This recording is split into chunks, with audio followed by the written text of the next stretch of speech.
Dua ta nis duke cituar Eurostatin, Institutin Evropian të Statistikave. Shqipëria ka një nivel më të ulët rreziku për varfëri sesa Serbia, sesa Malizi, sesa Bullgaria dhe sesa Turqia. Dhe Shqipëria është më pranë mesatares së Bashkimit Evropian në këtë aspekt. Këtë e thot Eurostati, nuk e them unë.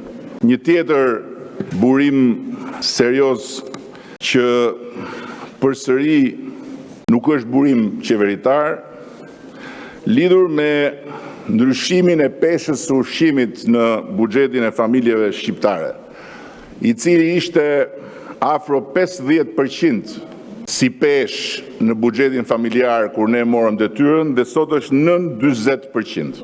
Ndërkohë që sipas Bankës së Shqipërisë, jo sipas qeverisë së Shqipërisë, të ardhurat e disponueshme reale të familjeve shqiptare janë rritur mesatarisht 4 deri në 5% në vit në periudhën 2021-2024.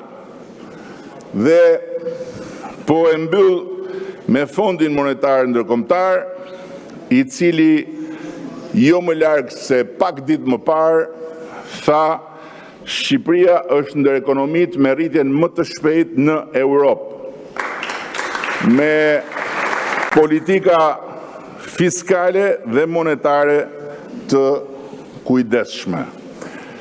Këto janë burime të pa dyshimta për pavarësinë e plotë tyre nga qeveria e Shqipërisë dhe nga shumica parlamentare në Shqipëri.